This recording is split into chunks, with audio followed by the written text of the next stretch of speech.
Boa noite. O Presidente da República já se encontra no país. Manuel Pinto da Costa, que se tinha deslocado a Portugal para uma visita privada de 15 dias, regressou esta tarde e no Aeroporto Internacional de São Tomé não falou à imprensa.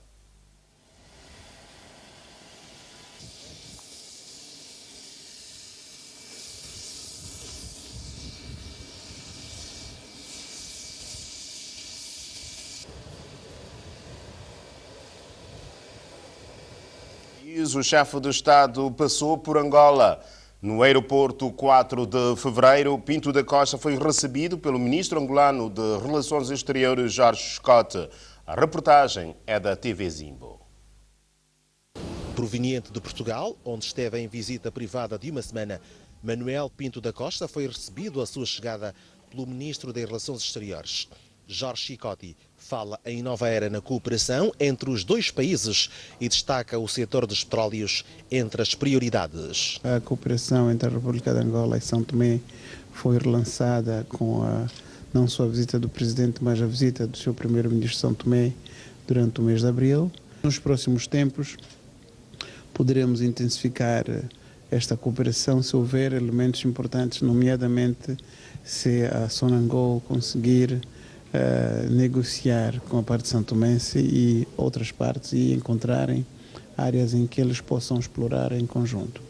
A Sonangol tem uma experiência muito grande nesta área, é frequentemente solicitada não só por São Tomé, mas outros parceiros africanos e noutras partes do mundo. A supressão de vistos a cidadãos santomenses é outro momento na agenda de cooperação. Portanto, São Tomé nos ofereceu esta possibilidade, Angola está a estudar, certamente que o nosso Ministério do Interior vai, em momento oportuno, também dar a sua a São Tomé. Isso também é um chamativo para o setor privado angolano. E o embaixador de São Tomé manifesta o desejo do seu país contar com Angola na exploração de petróleo. O apoio de Angola é contável.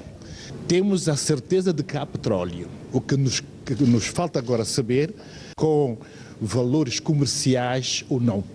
São Tomé quer contar com o apoio de Angola na exploração de petróleo. Para uma visita de trabalho, o primeiro-ministro Gabriel Costa está na República de Congo. Com as autoridades de Brazzaville, Gabriel Costa vai discutir aspectos ligados ao reforço da cooperação entre os dois países. É uma viagem de algumas horas onde o ponto alto é o encontro que o primeiro-ministro terá com o presidente do Congo-Brazzaville, Denis Sassou Nguesso. Gabriel Costa disse que esta viagem vai permitir dar continuidade ao processo de reforço da cooperação entre os dois países que o chefe de Estado santomense, Manuel Pinto da Costa, havia iniciado a quando da sua viagem a Congo-Brazzaville. Nesse quadro de amizade de cooperação, que façamos concertação político-diplomática sobre as questões que dizem respeito, portanto, à nossa sub-região e que passemos à revista também aspectos ligados à nossa cooperação. Lembrem-se que eu tenho aludido, portanto, a questão da intensificação da cooperação Sul-Sul. Acho que, portanto, no quadro atual financeiro e internacional, marcado pela crise, nós devemos, portanto, intensificar, privilegiar efetivamente essa cooperação Sul-Sul. Cooperação Sul-Sul, uma das grandes apostas do governo de Gabriel Costa, e com o Congo-Brazzaville, uma das áreas já identificadas para a exploração é a da defesa e segurança. Sobre aspectos de interesse comum, portanto, a questão da segurança marítima, enfim, outras no seio da nossa própria organização, portanto, são como a que pertencemos. Portanto, e a minha visita insere-se, portanto, nesse quadro. Com previsão de regressar ao país ainda hoje, o chefe do governo, Gabriel Costa, foi acompanhado pelo ministro da Defesa e Ordem Interna, Oscar Sousa. No Aeroporto Internacional de São Tomé, o primeiro-ministro reagiu à greve dos professores e educadores de infância convocada pelo Simprestep. Segundo Gabriel Costa, o governo tem como ir para além do que já prometeu à classe docente nacional e pediu bom senso de todos. Temos procurado, enquanto governo responsável, gerir, portanto, os fundos públicos no quadro de alguma contenção. Aliás, essa é a razão porque nós temos estado a fazer um apelo a todos os santomenses, a toda a classe socioprofissional, a todos os funcionários, no sentido de nos ajudarmos, não diria já ajudar o governo, nos ajudarmos mutuamente, porque aquilo que estamos a fazer portanto, trilhar caminhos que nos permitam, portanto, dar melhor espaço para o futuro. Nós não podemos fazer uma gestão desregrada da coisa pública sob pena de comprometermos o nosso futuro. Vocês sabem que nós estamos num quadro democrático e que todas as reivindicações socioprofissionais são, portanto, o exercício, constituem, portanto, melhor dizendo, o exercício, não é, de um direito, portanto, de reivindicar, do quadro de uma associação sindical, mas as reivindicações devem ser feitas, eu entendo, tendo em conta a realidade do país. Nós não podemos ignorar a realidade. E qual é a realidade? Eu tenho dito às pessoas, e sem esconder seja o que for, porque esse tem sido o timbre da minha governação, dizer a verdade ao povo, que nós temos procurado sanear, digamos, as finanças públicas, temos procurado respeitar os compromissos que assumimos com os nossos parceiros bilaterais, por forma a conduzir corretamente os destinos do país. É que se nós não prestarmos atenção, fizermos, portanto, uma gestão má da coisa pública, nós rompemos o programa que temos com o Banco e com o Fundo Monetário Internacional. E isso significa ficarmos sem salários, ficarmos sem ajuda, sem apoio ao orçamento durante vários meses. Não é desejável. Por isso é que nós temos pedido às pessoas, maiormente, vocês sabem que para este ano econômico de 2013, o que é que nós fizemos? Nós assumimos o compromisso de implementar as carreiras no sector da saúde e no sector docente. Portanto, e temos feito isto. Por isso é que fazemos o apelo aos professores, aos pais, aos encarregados de educação, aos alunos, para que hajam no sentido de se pôr termo a essa situação que tem prejudicado enormemente os alunos. Não foi falta de diálogo da parte do governo.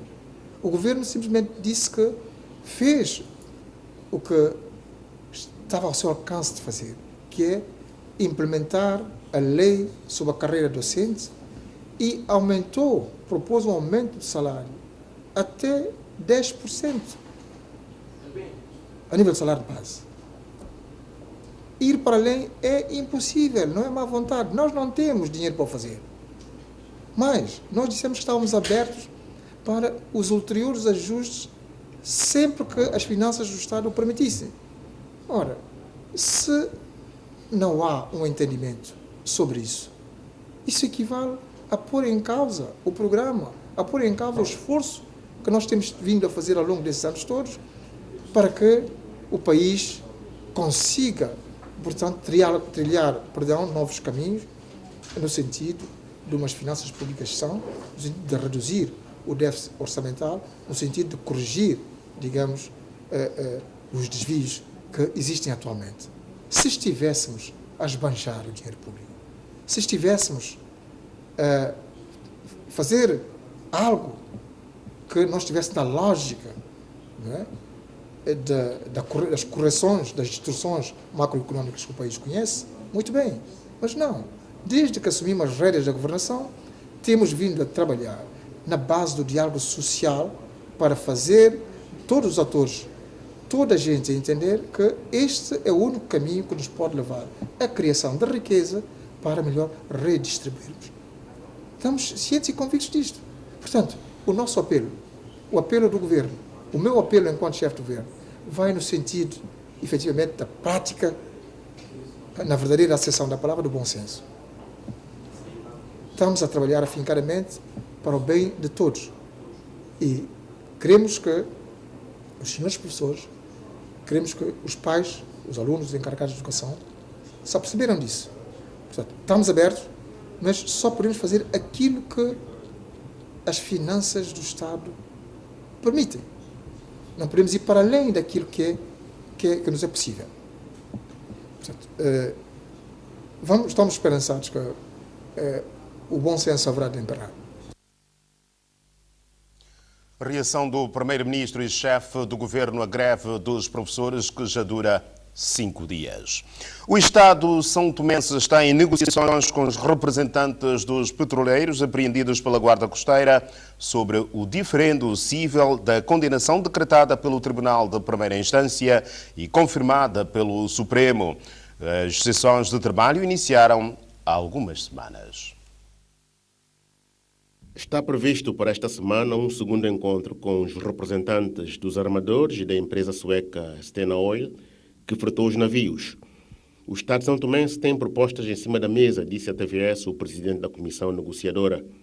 Guilherme Pócer da Costa não avançou o caráter das propostas, mas admitiu que as negociações têm sido difíceis pela sua complexidade. O tribunal exige o pagamento de uma indemnização de cerca de 5 milhões de euros por danos patrimoniais e não patrimoniais causados ao Estado. De acordo ainda com a sentença, foram declarados perdidos a favor do Estado de São Tomense os 2 navios e toda a carga e mercadorias que os mesmos têm a bordo, bem como as respectivas documentações.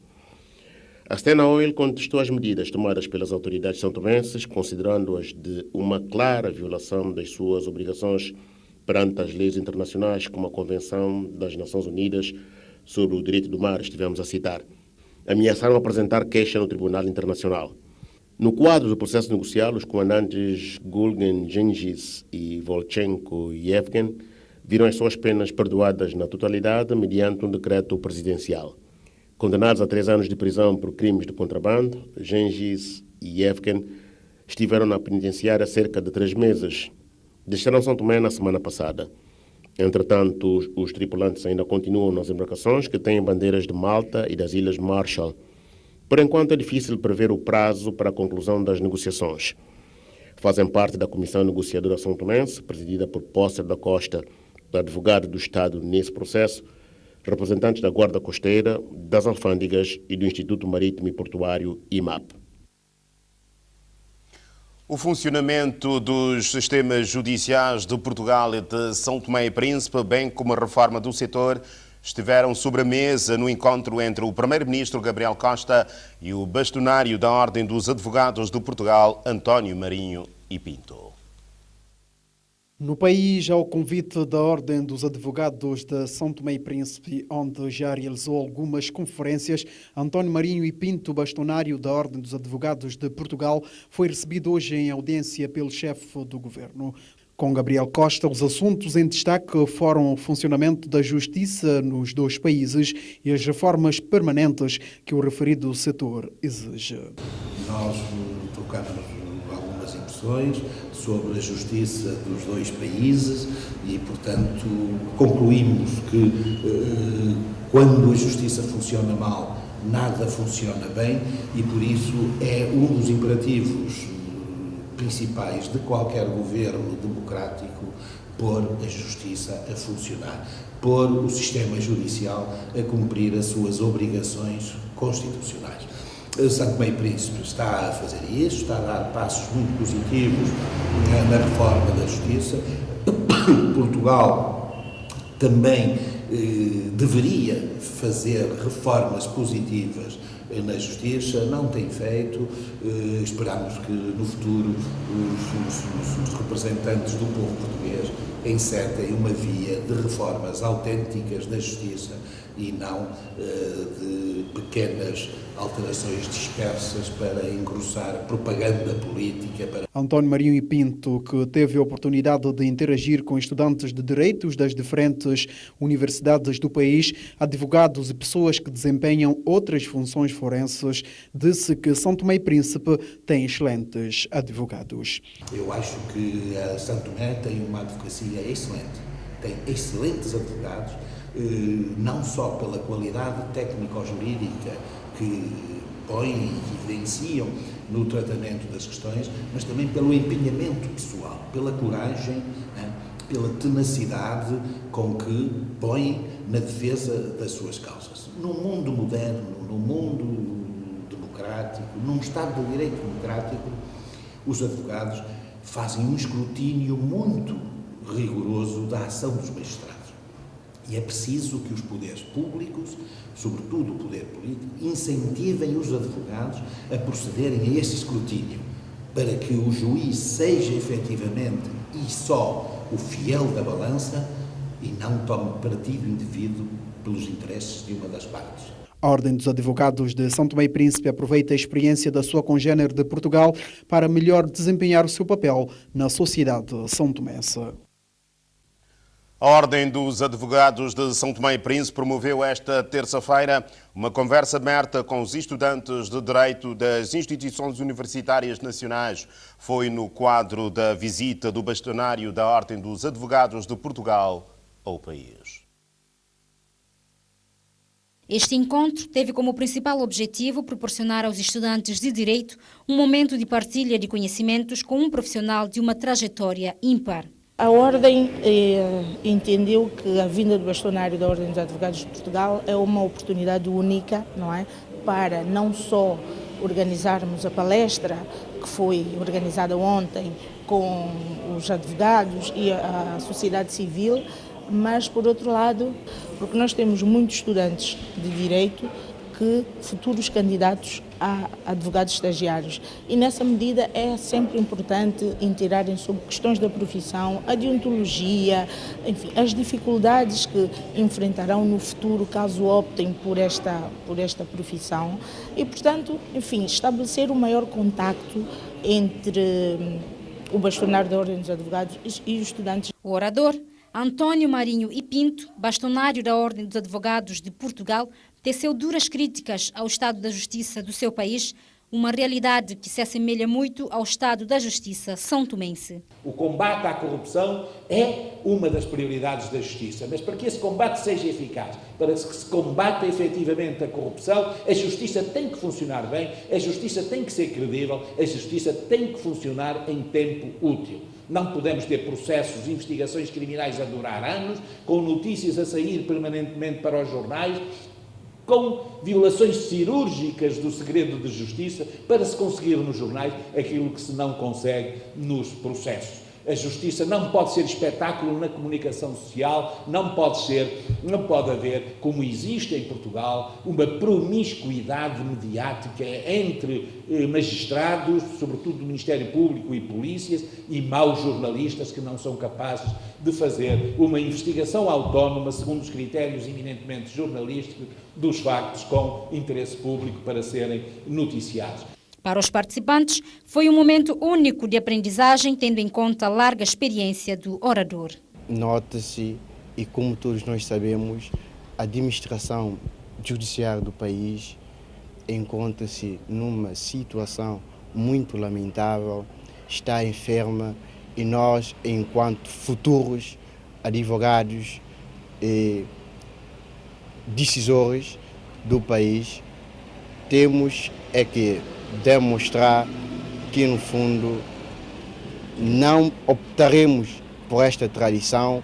Por isso, nesta conversa também foi-nos apelado para não enverdarmos por esta tradição. Eu acho que em São Tomé e Portugal a coisa está quase no mesmo nível. Como o professor Popo disse, para nós conseguirmos que a justiça funcione, temos que ter nossa ideologia, temos que ter uma ideia mais confiante de nós mesmos. Se nós seguirmos aquilo que já está há muito tempo atrás, não vamos conseguir que a justiça se torne uma boa justiça. Temos que ter confiança nos nossos objetivos, nossos sonhos, para nós conseguirmos que a justiça em São Tomé e em todo o mundo seja boa. A conversa aberta entre os estudantes de Direito das instituições de ensino superior nacionais e o bastonário da Ordem de Advogados de Portugal decorreu no Centro Cultural Português.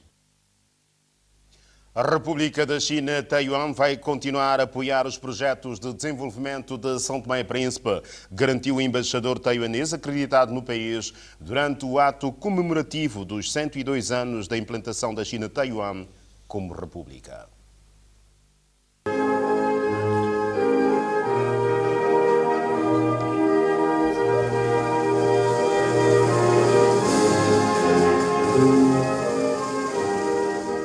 Com a entoação dos hinos de São Tomé e Príncipe e da República de Taiwan, deu-se início na noite desta terça-feira às cerimônias de comemoração do 100º aniversário da implantação da República Taiwanesa. Durante o ato, o embaixador de Taiwan em São Tomé e Príncipe agradeceu os apoios que São Tomé e Príncipe tem dado ao seu país pela afirmação no plano internacional e garantiu continuar a ajudar o nosso país com os projetos de desenvolvimento.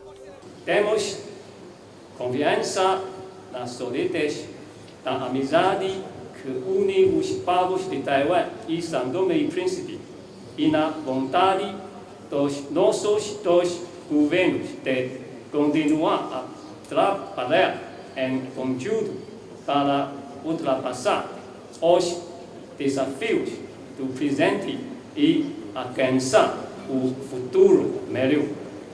Queremos, por isso, agradecer os apoios que São Tomé e Príncipe nos brindar para a nossa afirmação no plano internacional e garantia que estamos firmemente apostados em aprofundar cada dia mais as nossas relações de cooperação, as nossas democracias e a nossa vontade de caminhar juntos para uma vida melhor para os nossos povos. A ministra dos Negócios Estrangeiros, Cooperação e Comunidades, por sua vez, manifestou a satisfação do governo com relação a esta cooperação. É com crescente satisfação, Sr. Embaixador, que registramos o excelente nível de cooperação que os nossos dois países vêm realizando ao longo destes anos, resultando indubitavelmente na melhoria do padrão de vida das populações do meu país, em áreas determinantes para a avaliação do Índice de Desenvolvimento Humano, nomeadamente a saúde, a educação, a formação, a agricultura, a dimensão cultural do desenvolvimento.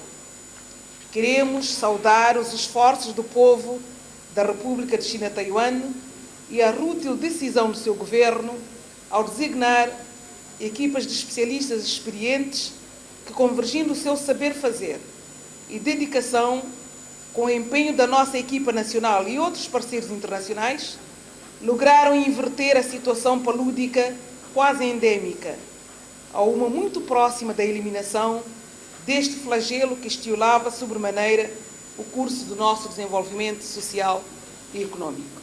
Natália Umbelina assegurou que o Estado santomense vai continuar a apoiar a integração da República da China-Taiwan.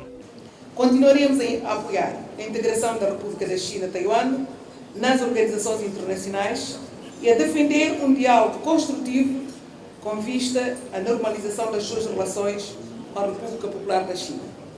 Registramos com regozijo a evolução da situação política no Estreito de Taiwan, caracterizada por um desanuviamento ímpar, fazendo crescer a convicção de que a via mais salutar é de uma coexistência pacífica e cooperação, orientadas para o desenvolvimento de relações económicas e culturais entre ambos os países e entre estes e outros da região. Sr. Embaixador, por ocasião desta celebração, auguro os preceitos de paz, sucesso, progresso e bem-estar ao povo irmão da China-Taiwan. Depois de declarar o voto de paz e progresso, os dois países brindaram o sucesso da relação de amizade e cooperação entre os seus povos.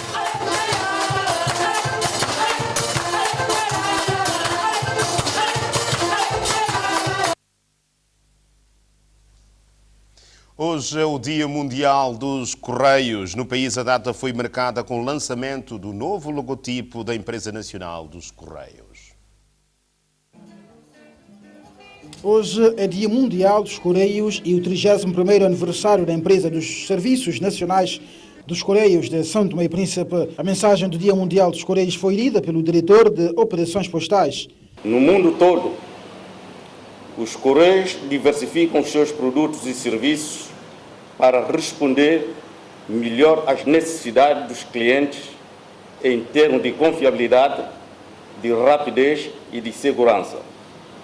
Com a exceção do comércio eletrônico, os Correios se posicionam como distribuidores de escolha para as mercadorias compradas online.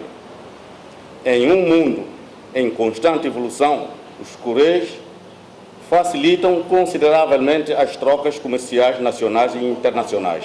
A evolução dos serviços dos Correios é urgente para acompanhar o progresso do mundo e das tecnologias de comunicação e informação.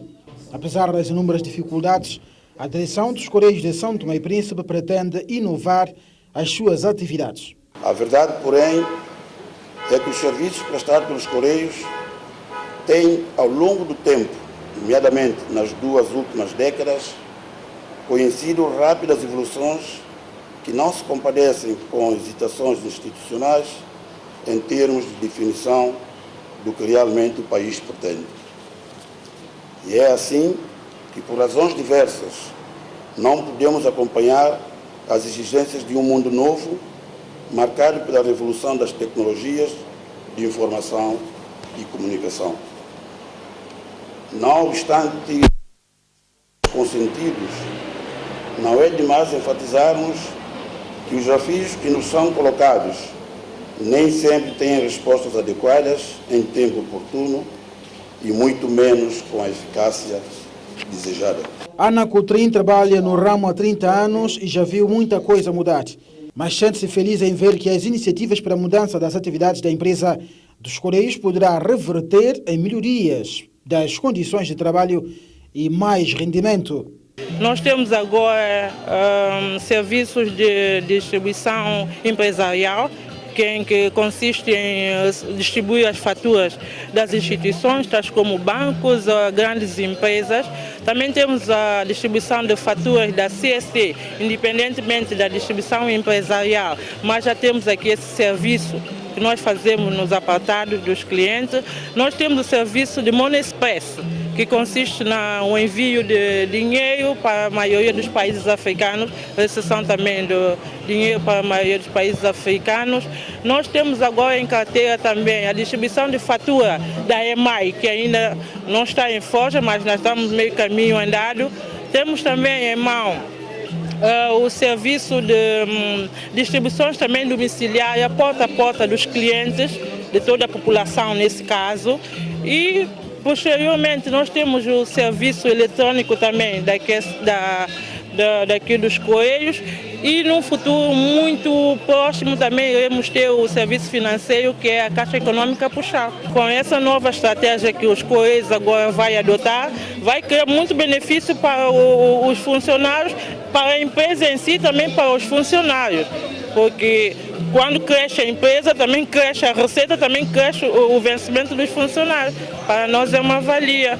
O ministro das Obras Públicas, Recursos Naturais e Meio Ambiente inaugurou o novo logotipo da empresa sob o lema Segurança e Proximidade e lançou um desafio à empresa.